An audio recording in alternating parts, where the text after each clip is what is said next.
Puntahan natin ngayon yung lumang larawan na ginawa pa noong 1920s. Tingnan natin kung nandyan pa ba. Baka wala na. So dito banda yon. Tingnan natin kung hindi ba kinuha. Kasi napakaluma na ng larawan. Ito siguro tayo dadaan. Baka may nagka-interest. Hindi natin alam. 1920s pa yun kinunan. So may bagong libing dito. Saan tayo dadaan? Dito na lang. So ang hirap daanan.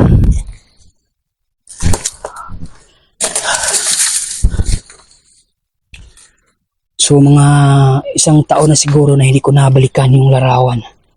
So baka may nakakita at pinag-interesa, no? Tara, tingnan natin. Saan banda yun? Nakalimutan ko na eh.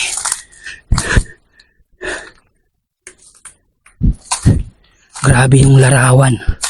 Makikita mo talaga yung kamay yung ginamit para mabuo yung larawan. Hindi ko na matandaan kung saan banda. Pero ikutan natin. Nandito yung banda sa likuran. Naku, ang hirap. Walang daanan. Walang daanan. Paano to? Kapag nakita nyo yung larawan, masasabi nyo talaga na napakaluma. So, ang problema nito, ang dami ng libing dito. Halos wala ka ng madaanan. So, tingnan natin dito banda. Oh, dito may daanan. So, dito banda yun. Kung hindi ako nagkakamali. Mukhang 4 yata sila na nasa larawan.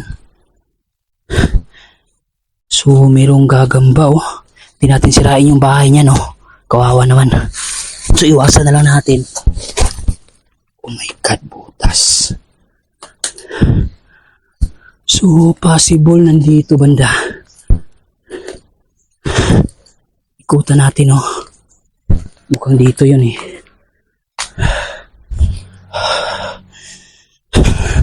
Uy, may upuan dito. Ang creepy ng upuan. Saan yun? Bakit wala dito? Dito, tingnan natin dito.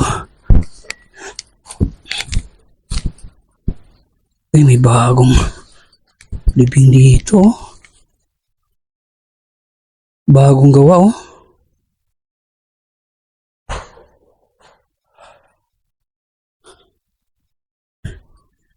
Oops. Uy, ito yung mga lumang libingan, oh. Makikita mo yung mga lumang libingan tulad nito. Tingnan natin yung taon kung kailan to dito. Ito, tingnan natin to. Ilang taon eh. Dito banda. Ano kaya to?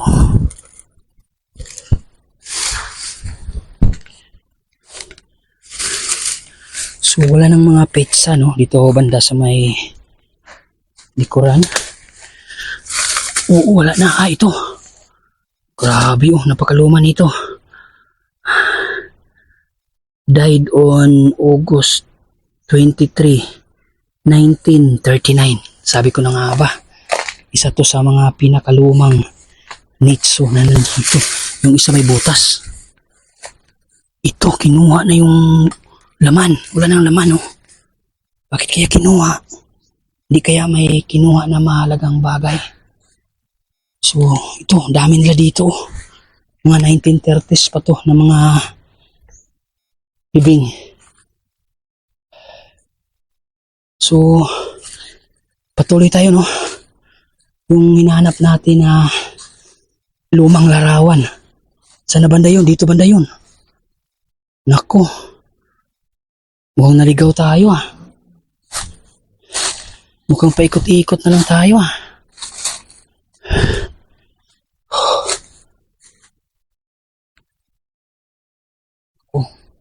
Hindi naman siguro kinuha. O naman. Ikot pa tayo. Oh my God, nandito. Apat nga sila. Ito yung sinasabi ko sa inyo. Apat sila. Nasa portrait ko. Apat sila dito. So, pinag-isa sila, no? Grabe, 1920s pa yan. Buti na lang, nandito pa sila.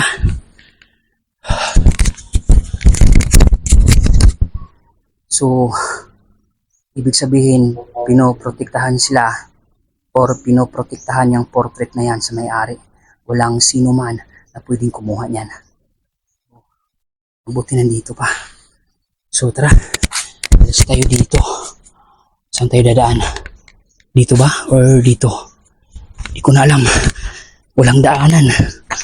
So, dito na lang. So, grabe. Meron ulo. Butas. Yan o. Pinutasan pero parang nandun lang yung laman sa loob. Uy, nasira o. Nasira yung bubong. Tara. Buti na lang. Yung lumang larawan ay nandyan pa. Ipakita ko sa inyo itong overlooking nitong sementeryo na to. Ito yung makikita nyo pag pumunta kayo dito sa sementeryo, no? Yung isla ng Cebu Province at yung mga kabayan dyan sa ibaba. Ganito kalayo ang sementeryo na to. Mag-iisang linggo siguro akong hindi pumunta ng sementeryo kasi pinagbantaan tayo ng mangkukulam. So ngayon, hindi na ako magpapatinag pa, hindi ako magpapadala ng mga mangkukulam na yan. Balik sementeryo tayo. Kasi kung hindi tayo babalik, sino yung magpapahinto sa kanilang mga ginagawa na hindi maganda? So, patuloy yung paghahanap natin ng mangkukulam. So, dito tayo dadaan, no? Nasa bandang likuran yon. Kaya isa-isahin natin kasi nakalimutan ko na rin kung saan yung insaktong pwesto. Dugi. May mga dugi doon, no? Nanay at saka anak. So, nahiya sila, no? Uy, kabaong. Kabaong, no? Parang ready para ipapatimbang. Nakatupi na eh. Siguro, ipapatimbang. Kaso lang, nagdadalawang isip siguro, hindi na dinala. So, hanap tayo ng magandang daanan, no? Kasi walang daanan dito, ikaw na lang yung maghanap dahil sa puno na itong sementeryo na to. So meron akong nakita ditong 3 libing na pareho sila ng design. So possible ka mag-anak to. So dito tayo dadaan sa kanila. Tingnan natin kung anong pizza sila nandito. Parang luma na to ah. Oo nga oh, yung design oh. Parang walang design na ganito ngayon. Yung mga ganito nung unang panahon lang may mga ganitong design. Una ko, 90s pa to nandito. Grabe. Biruin mo, 90s pa yung mga nitso na to. So, hindi pa tayo isinilang. Ako, hindi pa ako isinilang yan. Kasi 1992 ako. So, dito, malinis dito. Mukhang may naglilinis dito. Ah, may bagong libing sa itaas. Siguro kamag-anak ng nasa ilalim. So dito may butas, tingnan natin. Bakit binutasan to?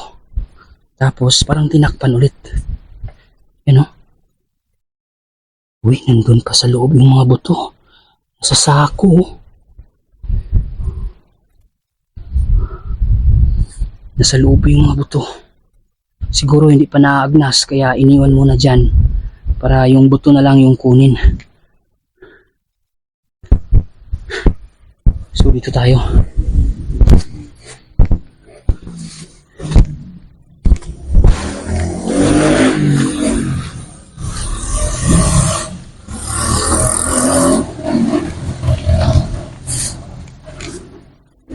sobrang tahimik ng sementeryo ngayon. So ito yung delikado na mayroong mangkukulam dito sa loob.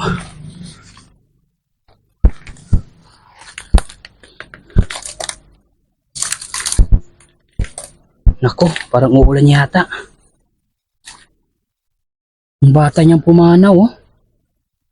2014 siya sinilang, tapos pumanaw siya noong 2022. So 18 years old. 18 ba?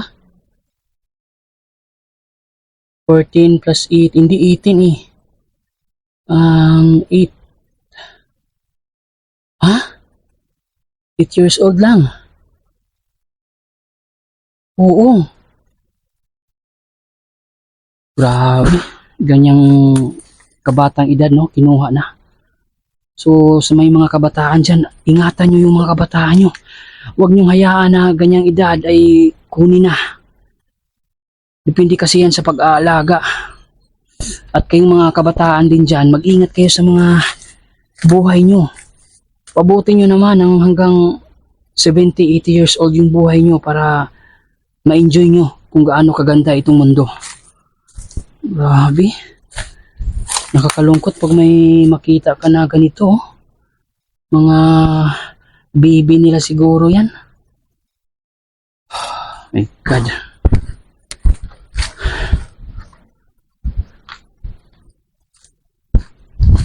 So, akyat tayo dito. So, 3 butas ang nandito, no? Kinuha na, inilipat na siguro yung mga buto nito. Walang daanan, no? Oh my God. Hindi ka na ako doon, ha?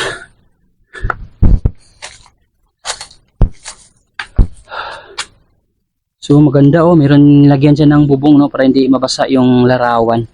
Okay din yung design, no? Napakaganda pa naman ni ma'am, oh. Grabe, ilang taon lang si ma'am. 18 years old lang. Grabe, sobrang batang pumanaw.